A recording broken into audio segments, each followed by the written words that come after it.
Ako si Chaddy, 28 years old. Nagpasya akong ibahagi rin ang kwento ko dahil alam kong makakapagbigay ako ng inspirasyon sa mga kapwa ko tagapakinig. Masasabi kong ako ang breadwinner sa pamilya namin. May mga kapatid ako pero ako na rin halos ang sumasagot sa lahat ng pangangailangan sa bahay dahil may kanya-kanya na silang pamilya. Isa ako sa mga proud member ng LGBTQ. Nagkakagusto ako sa kapwa kong lalaki, malambot akong kumilos pero lalaki pa rin ako kung manamit. Sa katunayan ay meron akong boyfriend, si Kit. Kagaya ko, miyembro din siya ng LGBTQ. Pero ang kaibahan namin ay siya yung tipong nagtatago pa sa kloseta. Hindi dahil sa ikinahihiya niya ang pagkatao niya, kundi dahil kailangan niyang gawin yun dahil sa klase ng trabaho at buhay na meron siya. At hayaan ninyong doon ko umpisahan ang kwento ko ngayon. Maraming salamat po sa lahat na nagpunta dito ngayon. I hope you guys enjoy the rest of the night. Thank you po. Galing! Woohoo! Pakis! Mukhang magpa-pack up na sila. Malapitan na nga si Kit. Excuse me? Yes po. Kit, right? Sino kaya yung lumapit Opo, kay Kit? ano pong kailangan nila? First of all, ako nga pala si Bobby. Second, wag mo na akong pinokpo. Ikaw naman, masyado mo naman ako pinapa-thunders yan. Kailangan talaga may paghipo sa braso. So, ganito kasi. Meron ako friend na may-ari ng bar dyan sa Taguig. Itatanong ko sana kung pwede kayo ma-invite minsan na tumugtog doon. Talaga po? Mhm. Sige po, okay po sa amin yun. Sasabihan ko po yung mga kabanda ko. Oh, great! So, pwede ko bang makuha ang cellphone number mo so we can set up a dinner para mapag-usapan natin yung details? Sure. Wait lang po By the way, ang gwapo mo talaga, no? Lalo na sa malapitan. Kaya pala ang daming girls na nagkakagusto sa'yo. Tapos, magaling ka pang kumanta at magitara. Teka, parang iba na yung gustong mangyari nitong baklang to So, may girlfriend ka ba? Excuse me? Anong nangyayari dito? Anong meron? Bakit may pagkapit sa braso at may kuhanan ng number na nagaganap? So, in-offeran ko kasi ng racket si Kit at ang buong band. Oo nga, Chaddy, may inaalok nga ng gig si sir. Kaya eto, binibigay ko yung number ko sa kanya. Oops, don't call me sir. Bobby na lang. Bakit hindi ko alam, Kit? Ano kasi? I'm so sorry. Hindi ko maalam na may magagalit. Pwede pong malaman kung kaano-ano niyo si Kit? Ako lang naman ang Road manager. He's the road manager. Ano? I see. Sorry about that. So ako nga po pala si Bobby. Excuse me lang Can I have a moment with my talent? Kit, mag-usap tayo. Chaddy, ano ba? Yung yun, racket din yun. Racket? Talaga? O baka naman ikaw ang gustong raketin nung baklang yon? Ano ba nagagalit mo? Wow, hindi mo alam? Well, sa bagay, mukhang wala ka naman talagang pakialam sa nararamdaman ko kasi road manager mo lang naman ako, di ba? Ano ba? Siyempre sinabi ko lang yun kasi nga nag-aalok siya ng racket. Kaya pala may paghawak sa braso mo at pag-set up ng dinner, ganun. So, ano ba? That's part of the negotiation. Ano ka ba? Baka naman mas magandang sabihin na nag-e-enjoy ka rin. Shadi, tigilan mo na. Shadi naman Ano bang gusto mong gawin ko? Sabihin ko yung totoo na may relasyon tayo. Bakit nga ba kasi hindi? Bakit hindi mo masabi-sabi yung totoo? Kit, mag-iisang taon na tayo. Hanggang ngayon hindi pa rin alam ng mga kabanda mo o ng kahit sinong malapit sa'yo yung tungkol sa atin. Eto na naman ba tayo, Chaddy? Paulit-ulit na lang? Talagang magpapaulit-ulit tayo hanggat hindi mo tinutupad yung sinabi mo sa akin na after 6 months, ipapakilala mo na ako sa kanila o kaya sa pamilya mo. Kaso para ako nakakahawang sakit na hindi pwedeng malaman ng iba Alam mo naman yung sitwasyon ko, di ba? Kailangan kong i-market yung sarili ko as single. That way, mas marami yung darating na racket sa amin. O baka naman nag-e-enjoy ka rin. Bakit? Masarap ba sa feeling yung tinitilihan ka? Na hinahabol ka? Gustong-gusto mo Alam mo, Chaddy, ako sa'yo. Tsaka na nga. Talaga? Magsama kayo nung Bobby na yon. Yun ang madalas na nagiging problema namin ni Kit. Maraming lumalapit sa kanya na mga kababaihan o di kaya naman ay mga kapwa ko rin bakla. At hindi niya pwedeng basta-basta na lang i-reject sila dahil parte na yon ng trabaho niya. Bokalista at gitarista siya ng isang banda na regular na tumutugtog sa ilang mga bar dito sa Makati. Bukod pa doon, ay hindi maitatangging may angking kagwapuhan si Kit. At yung looks plus yung talent niya ang dahilan kung bakit maraming nagkakagusto sa kanya. Naging issue sa relasyon namin yung pag-entertain niya ng mga tagahanga pati na rin nung iba na kunwari ay nag-aalok ng racket pero ang totoo naman ay may hidden agenda sa kanya. Pero wala naman kaming choice ni Kit kaya mas nilalawakan ko na lamang ang pangunawa ko. Paano yan? Di pala tayo magkikita ng matagal. Oo nga eh. Akala ko kasi saglit lang yung out of town gig namin eh. Yung pala 3 araw din yun. Hayaan mo na. Pilingan mo na lang dun ha. Yan pa talaga makakasunod? Hindi talaga kakayanin eh. Alam mo namang malapit na rin yung exam namin, di ba? Tapos si mama nandito pa sa ospital. Kailangan ko pa siyang bantayan. Grabe, hindi ko na nga alam kung anong gagawin ko eh. Hindi ko na mapagkasya yung oras ko sa trabaho at sa pag-aaral tapos umabay pa tong sakit ni mama. Di ba, malalampasan mo rin yun. Ikaw pa ba? Thank you. O, sige na, ibababa ko na to ha. Malapit na ako sa room ni mama. Sige, bye. I miss you. I miss you too. Ingat ka doon ha. Bye-bye. Mama, ano po? Oh, Chadi anak, sayang hindi mo na naabutan yung mga kapatid mo. Kaalis-alis lang din nila.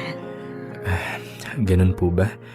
Di bale, sabi ni kuya babalik naman daw siya agad kaya baka magkita pa kami bago ako umalis ulit.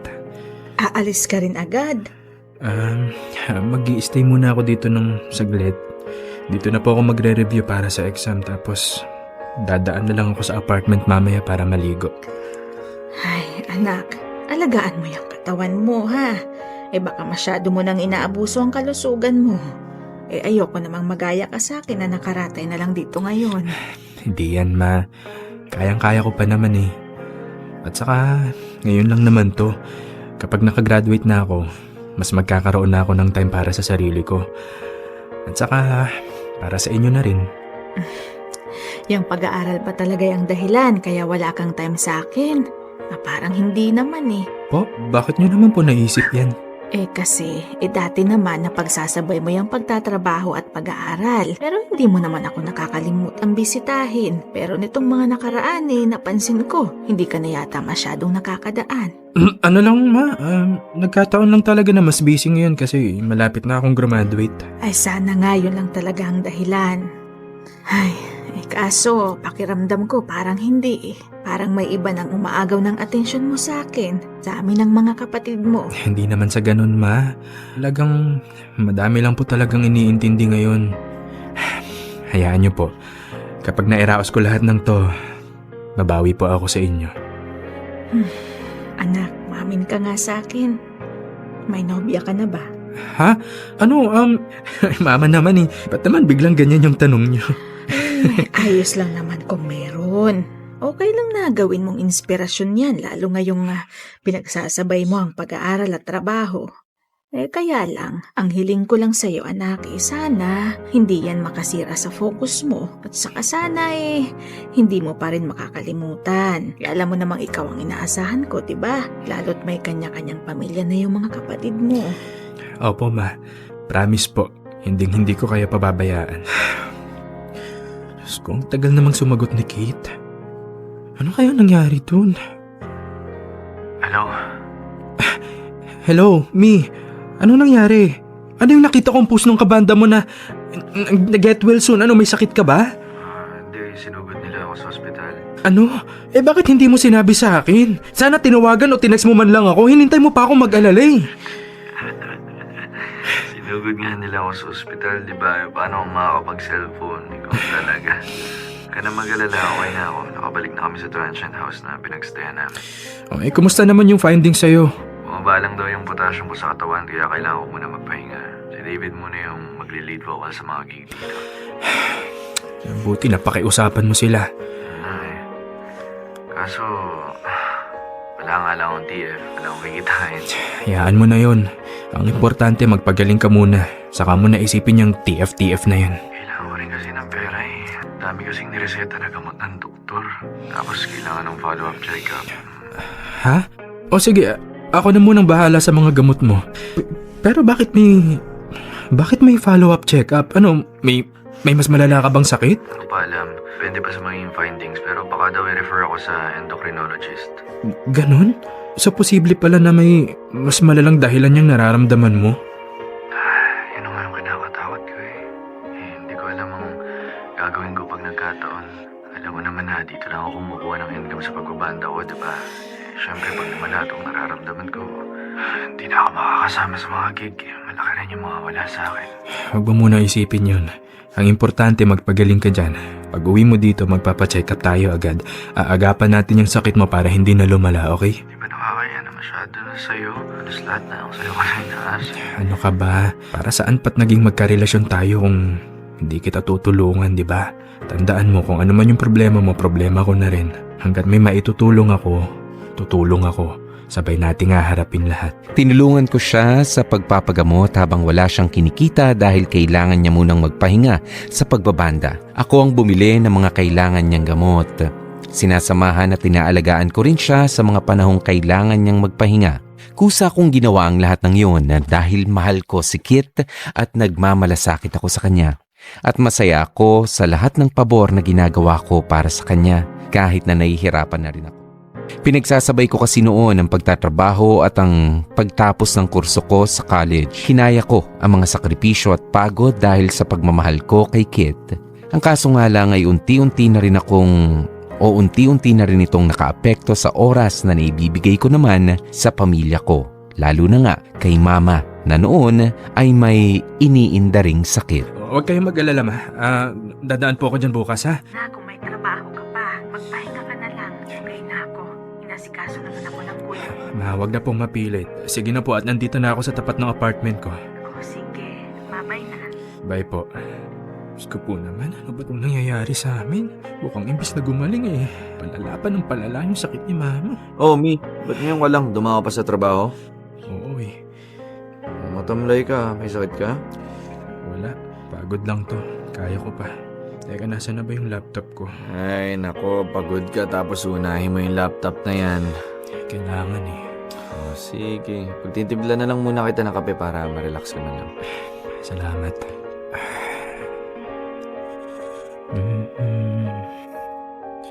Ay, nakalagin pa pala yung Facebook ni Kit dito. Nakalimutan na namang mag-logout. Ay, teka, sino tong kachat niya? I miss you. Magkita ulit tayo kapag hindi ka na busy. Ba't may kiss emoji pa talaga? Mapuntahan nga yung ibang convo nila. Oh, Mi, ito yung kape mo. Sino tong kachat mo? Ha? Si ano yan, si Joy, yung active na follower ng banda namin. Sino niya? Active na follower o active na tagalandi mo? Ano ba sinasabi mo? Huwag ka nang magkunwaring hindi mo alam yung sinasabi ko, Kit. Pagod ako, wala akong ganang makipaghulaan sa'yo dito. Wala nga lang kasi yan. Huwag mo na lang pansinin. Wala lang. Nag-I miss you sa'yo na may kasamang kiss emoji pero wala lang? At ano ha? Ano tong nasa history ng convo nyo? May picture kayo habang kumakain sa mall. So ano, nagde-date kayo? Kit, ano? Sumagot ka! Oo na, may namamagitan sa amin. Wala lang naman kasi yan eh. Naglilibang lang naman ako eh. Naglilibang? Bakit? Bored na bored ka na ba sa relationship natin at kailangan mo pang maghanap ng ibang mapaglilibangan? Hindi pa ba ako sapat sa'yo, ha? Sa ganun. Kaya lang, syempre, ang busy mo sa trabaho, sa pag-aaral. Wala ka na halos time sa akin, oh. Kaya, ito, naghanap ako ng attention sa iba. Kit, umalis ka na dito. Umalis ka na sabi dito. Huwag naman ganun. Ayaw na kitang makita, Kit! Pwede naman natin pag-usapan to eh. Si Joy, wala lang yun, okay? Relax, huminga ka muna. Gusto mo hiwalayan ko na siya? Sige, akin na yung laptop. Message ko siya ngayon mismo. Kit, tama na. Itigil na natin to, Kit. Hindi, patutunayan ko sa'yo. Eto, tingnan mo ha. Ayan, Kit, tama na sabi! Kit, pagod na ako! Alam mo kung gaano karami yung iniisip ko, yung iniintindi ko, tapos dadagdag ka pa? Kit, sukong-suko na ako eh! Pinipilit ko na lang yung sarili ko na magpatuloy sa araw-araw kasi may mga taong umaasa sa akin. Pero kung ako lang yung masusunod, Kit! Kung ako lang yung masusunod, ha? Ito ko nang bumigay! Chadi, huwag kang magsalita ng ganyan. Nandito naman ako eh. Nandiyan ka nga! Nandiyan ka pero para ano? Para dagdagan pa yung iniintindi ko! Tama na muna. Masyado nang mabigat yung dinadala ko para dagdagan mo pa eh. Sige na, umuwi ka na sa inyo. Ayaw na kitang makita. Ayaw na kitang makausap. Hayaan mo na ako mag-isa. Ano, gano'n na lang? Bigla-bigla ka na lang bibitaw? Gano'n na lang yan? Inintindi kita, alam mo yan. Lahat ng pasakit na binigay mo sa akin, tinanggap ko. Pati yung mga problema mo, sinalo ko. Pero nakakapagod na rin eh. Nakakapagod nang intindihin ka. Wala ka namang ibang ginawa kundi saktan ako, kundi pabigatin lalo yung dinadala ko. Kaya please lang, Kit. Ipalato mo na sa akin tong feelings ko. Kasi kung hindi mo kayang alagaan to, baka sakaling ako kaya ko. Hindi ko na kinaya ang lahat ng pagod at lahat ng sakit na nararamdaman ko ng mga panahong yon. Kaya naman hindi ko na rin napigilan pa ang sarili kong sumabog at ilabas ang lahat ng sama ng loob ko kay Kit. Halo-halo na ang lahat. Yung pagod sa trabaho, stress sa pag-aaral, pag-iisip tungkol sa pamilya ko at dumagdag pa yung natuklasan ko tungkol kay Kit at sa Joy na yun. Sa puntong yon ng buhay ko ay hindi ko na alam kung ano nga ang uunahin ko. Yung trabaho ko ba? Yung pag-aaral ko ba? Yung pamilya ko ba? O si Kit? Kung kaya ko lang paramihin ang sarili ko, Popoy, ay ginawa ko na. Bakit ganun? Hindi ba pwedeng isa-isa lang na dumating ang mga problema? Kailangan talaga sabay-sabay? Gustong-gusto ko nang sumuko noon pero pinilit kong maging mas matatag para na rin sa mga taong umaasa sa akin. Yung Chadi na dati nang matibay ay piniling maging mas matibay pa. Matagal ko munang hindi nakausap si Kit matapos ang naging pag-aaway namin. Inuna ko munang asikasuhin ang sarili ko pati na rin ang nanay ko noon ay may sakit. Naglaan ako ng mas maraming oras para sa kanya. Naging maayos naman ang lahat lalo na nga ang pag-iisa ko. Pero aaminin ko na may miss ko na rin si Kit. Matagal akong nasanay nakasama siya kaya naninibago ako na hindi ko na siya nakikita. Hindi ko na siya nakakausap at hindi ko na siya nahahawakan pa. At sa mga panahon na nasasabik ako kay Kit ay wala akong ibang nakakausap kundi ang nanay ko. Kung tutuusin ay maganda na rin ang naging resulta ng pansamantalang paglayo namin ni Kit sa isa't isa. Bukod kasi sa nagkaroon ako ng mas maraming oras para sa pamilya ko, ay may isang bagay pa akong nagawa na matagal ko nang gustong gawin talaga. O yan, ma. Ganyan dapat. Kain lang kayo ng kain para lumakas kayo. Napabayaan nyo naman kasi yata masyado yung sarili nyo eh. Ay, nagsalita yung bata. Kala mo naman siya, hindi pinapabayaan yung sarili niya. Ba't napunta sa akin yung usapan? Eh kasi anak, kahit hindi ka magsabi sa akin, alam kong may pinagdadaanan ka. Ilang linggo ka na kayang matanglay, madalas ka pang tulala, tapos bibihira ka pang umuwi dun sa apartment mo. Siyempre, kailangan ko po kayong bantayan. Saka marami lang po kong iniintindi sa school kaya madalas akong tulala. Talaga ba? May problema kayo, no? Po, wala po ah. Sabi na nga ba'y may ibang tao kang iniisip eh. Ha? Wala po. To si mama kung ano-anong sinasabi. Alam mo, kahit hindi mo sabihin, ramdam ko naman eh. Kasi dati, kahit pagod ka sa trabaho at sa eskwela mo, masigla ka pa rin naman, masaya ka. Eh ngayon ka lang naman nagkakaganyan ulit eh. Parang wala nang ang ganang mabuhay. Ay nako, ewan ko ba sa yung bata ka? Masyado kang malihim. Eh pwede mo naman akong sabihan ng problema mo. Pwede ka namang magkwento sa akin. Natatakot kasi ako na baka pagalitan niyo ako eh. O kaya, baka sumama yung loob niyo sa akin. Ang mas malala pa dun, baka hindi niyo ako matanggap. Hindi matanggap? Eh bakit naman hindi kita matatanggap eh, anak kita? At saka ikaw na lang halos ang bumubuhay sa akin. Yung mga kapatid mo, eh may kanya-kanya ng pamilya. Kaya sige na anak, magkwento ka na sa akin. Nay, kasi may kirelasyon po ako. Meron po akong boyfriend. Ay, okay. Okay. Okay lang po sa inyo. Hindi niyo ako pagagalitan. Hindi niyo ako sesermonan kasi ganito ako. Kasi bakla yung anak niyo. Chadi, anak, wala namang masama sa pagiging bakla eh. At saka kahit hindi ka magsabi sa akin nararamdaman ko, abay syempre, nanay mo ko. Pero alam mo, kung ano man yung pinag-awayan nyo at kung ganyan namang nahihirapan ka, eh bakit hindi nyo subukang ayusin?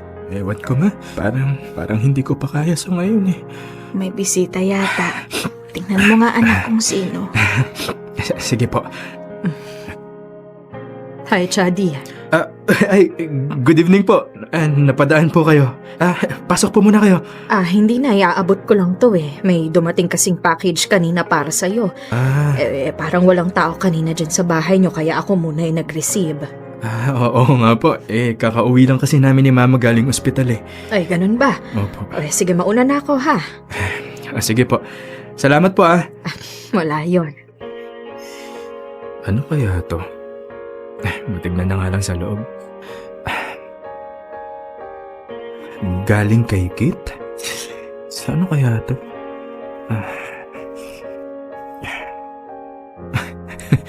Walkman?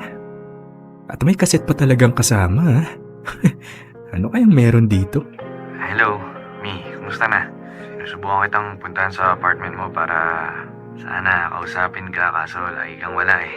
Gusto ko lang sana namang mag-sorry. Alam ko puro problema at konsumisyon yung binigay ko sa'yo. Pero gusto ko lang malaman mo na nagsisisi na ako sa lahat ng nagawa ko. Sana mapag-usapan natin to.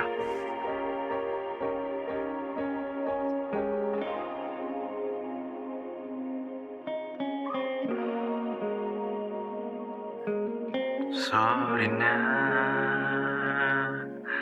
kung nagalit ka. Di naman sinasadya. Kung may nasabi man ako, init lang ng ulo. Pipilitin kong magbago. Pangako sa iyo, sorry na. Nakikinig ka ba? Malamang tuwa ka na sa ugali kong ito na ayaw magpatalo. Parang sirang tambucho na hindi humihinto. Sorry na talaga kung ako'y medyo tanga. Hindi ako nag-iisip na uuna ang galit. Sorry na talaga sa aking nagawa. Tanggap ko na mali ako. Huwag sanang magtampo. Sorry na.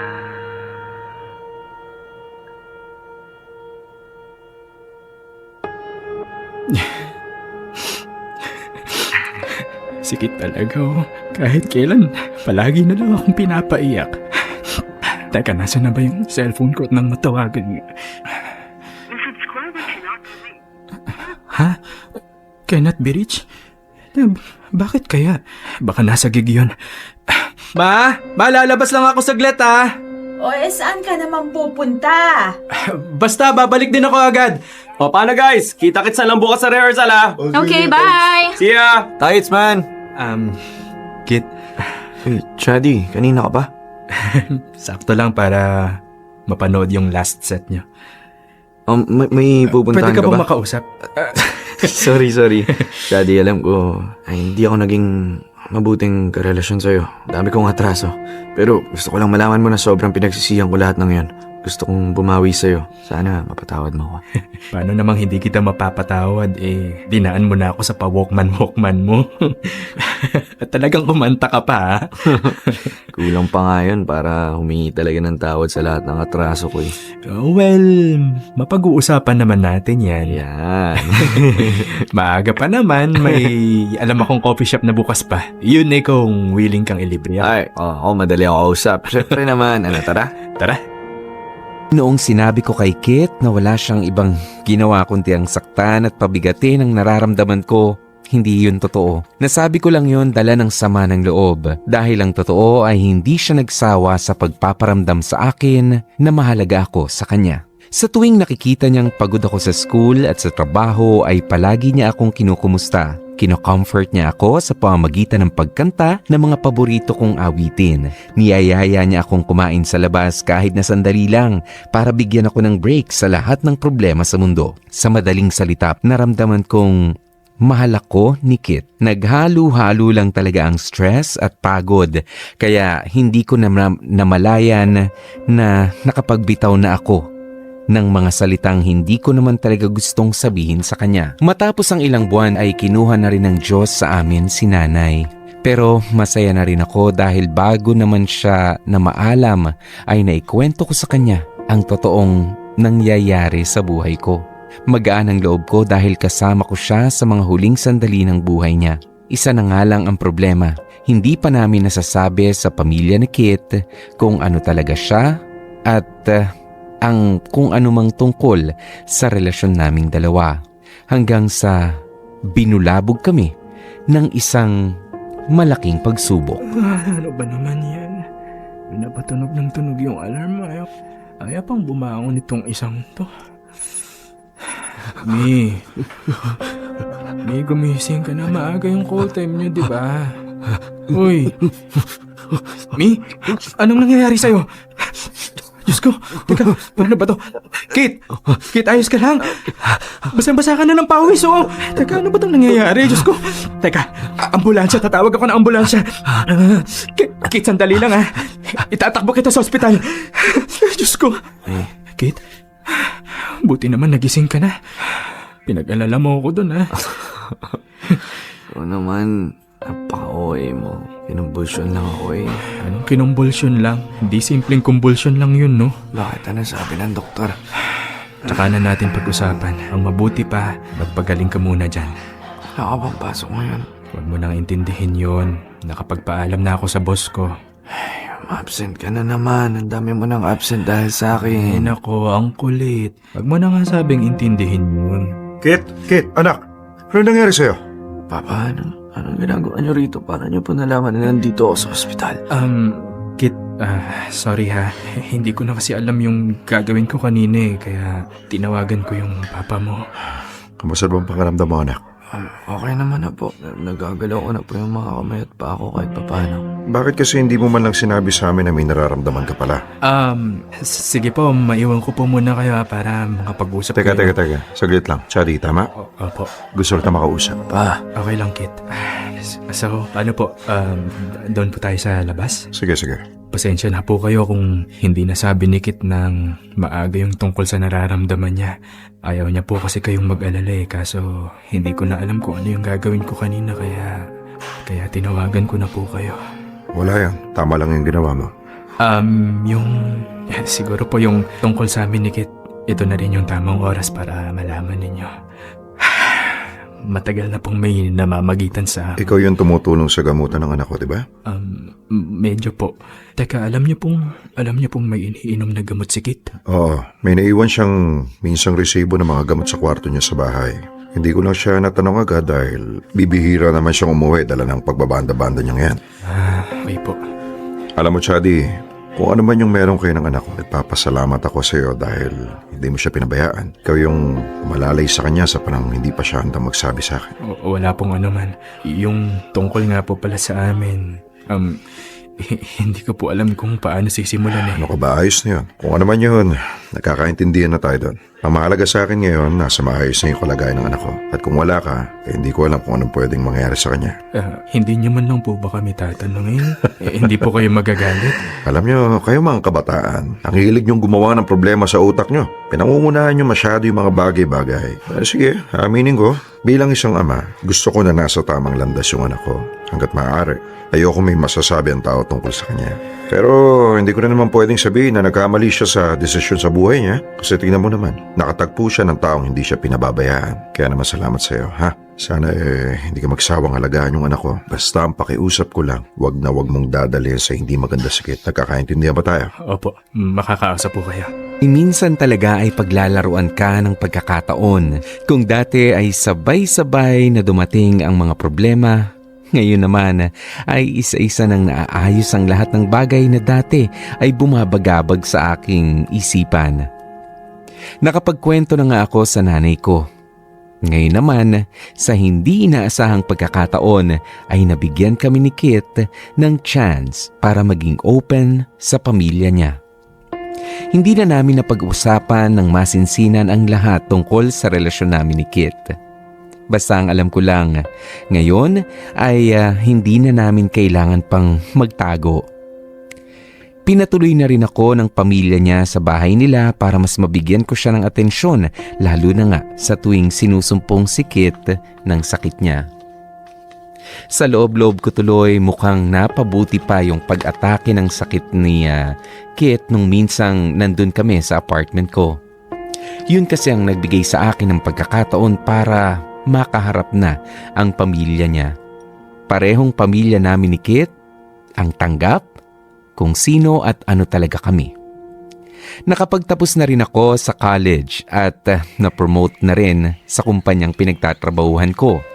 Samantalang si Kit ay unti-unting nakaka-recover sa sakit niya at nakabalik na rin sa pagbabanda. Isang bagay na lang ang kailangan pa talaga naming ayusin. O yan, ayos na siguro yung suot mo. Naks, poging-pogi Oh, malamang yan. Magtilian na naman yung mga babae sa'yo. Siyempre, ikaw ba naman pumili ng suit ko eh? Kit, anak, akala ko ba may banta ka ngayon? Opo, pa. Eto, palabas na po. Aba, ayos na ayos yung gayak mo. Anong oras ba kayo tutugtog? Alas 8 daw po ng gabi yung umpisa. Ay, baka yun na po yung mga kabanda ko, pa. Mauna na po ako, ha. Ay, teka. Si Chadi ba, hindi manonood? Susunod na lang po ako. Inasikaso ko lang po muna yung mga kailangan ni Kit. Ganun ba? Opo, sige na. Baka maabutan pa po kami ng traffic. Sige, mag-iingat kayo, ha? Opo. Tignan mo yung batang yun. Parang kamakalawa lang. Hindi makatayo na maayos. Ngayon nakakatugtog na ulit. Kaya nga po kahit pa paano, nakakagaan na rin po sa kalooban na makitang maayos na siya. Salamat na lang at nakilala ka na itong anak ko.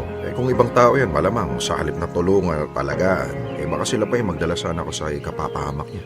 Ginagawa ko lang naman po yung tao. Teka. Diba sabi mo susunod ka rin sa kanila? Opo. Halika na sa kusina at makakain ka muna bago ka gumayak. Sige po.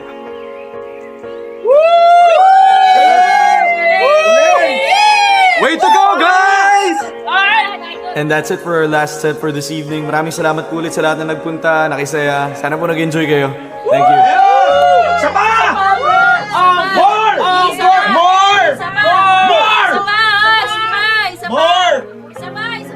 Ano, ayos ba? Oo naman, ayos na ayos. Grabe nga yung tilian ng audience sa'yo Yo, Kit! May naghahanap sa'yo. Ha? Sino daw? Di ko alam eh. Hi, Kit. Ay, ayan na pala siya. Chadi, wait lang. Sure. Hello po. Ako nga pala si Reg. Gusto sana kitang makausap kasi meron akong talent agency. Baka gusto niyong makitayo up sa amin para sa tuwing may naghahanap sa amin ng banda, may refer namin kayo. Oh, sige po. Ayos po yun.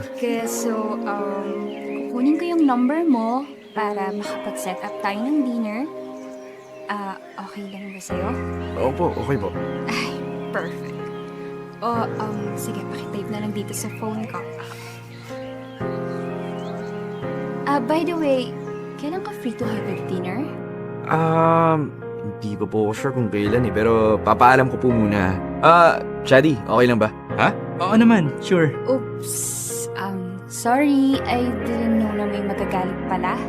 But it's okay, tuloy pa rin naman yung offer ko kahit na, alam mo na. Ikaw naman kasi, Kit, hindi mo naman agad sinabi sa akin na meron ka ng special someone? No. It's okay. Actually, I'm just the road manager. Malaking bagay yung pagtanggap sa akin ng pamilya ni Kit dahil doon ay nakaramdam ako ng security sa relationship namin. Kung dati ay namomroblema ako sa dami ng mga babae at ng mga kapwa ko bakla na lumalapit kay Kit, ngayon ay kayang-kaya ko nang ipagkibit balikat na lamang ang lahat ng yon. Lahat ng pinagdaraanan namin ni Kit ay nagpapatibay lamang sa tiwala ko sa kanya at sa pagmamahalan naming dalawa. Ibinahagi ko itong kwento ko para mag-iwan ng isang mahalagang aral. Sa oras na hindi mo na alam ang gagawin, kapag pagod ka na, hindi masamang tumigil at magpahinga. Basta't bumalik ka at ipagpatuloy lamang ang laban. Sa oras na gusto mo nang sumuko, ay mas patatagin mo pa ang sarili mo. Unti-unti nga ayos ang mga bagay na bumabagabag sa iyo at sa oras na mangyari yun, ay pasasalamatan mo ang sarili mo sa pagiging matatag at matapang.